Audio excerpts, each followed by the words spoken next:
રસ્તા પર પડતા ખાડા દર વર્ષે હજારો મોત માટે જવાબદાર હોય છે, પરંતુ સમસ્યા એ આવે છે કે એક વખત રસ્તા પર ખાડો પડી જાય તો તેને રિપેર કરવા માટે કોન્ટ્રાક્ટ આપવામાં આવે છે અને પછી સમારકામનું કામ શરૂ થાય છે. પછી આ તમામ પ્રક્રિયાને પૂરી કરવામાં મહિનો નીકળી જાય છે. પરંતુ હવે નેશનલ હાઈવે ઓથોરિટીએ એવી ટેકનોલોજી શોધી કાઢી છે જેના દ્વારા રસ્તાઓ આપોઆપ રિપેર થઈ જશે. હવે તે થોડું વિચિત્ર લાગે છે, પરંતુ ટૂંક સમયમાં તમને આ ટેકનોલોજી ભારતીય રસ્તાઓ પર જોવા મળશે, જ્યાં NHAI નું કહેવું છે કે રસ્તામાં સેલ્ફ હીલિંગ ટેકનોલોજી વિકસિત કરવા માટે નવા પ્રકારના ડામરનો ઉપયોગ કરવામાં આવશે.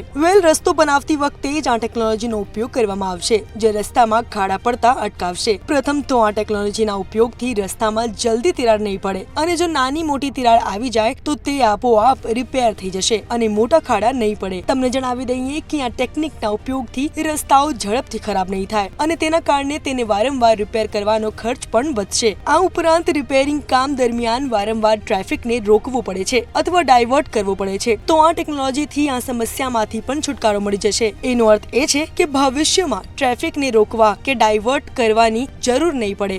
તમને જણાવી દઉં કે રસ્તો બનાવતી વખતે સ્ટીલના પાતળા રેસા નાખવામાં આવશે, જેમાં બિટુમિન, જે એક પ્રકારનો ડામર હોય છે, તેનો ઉપયોગ કરવામાં આવશે. રસ્તામાં તિરાડ પડતાની સાથે જ આ બિટુમિન ગરમ થઈને ફેલાઈ જશે અને ફરી કોન્ક્રીટ સાથે મળીને સ્ટીલના રેસાને જોડી દેશે, અને આ પ્રક્રિયાથી રસ્તા પર ક્યારેય ખાડા નહીં પડે.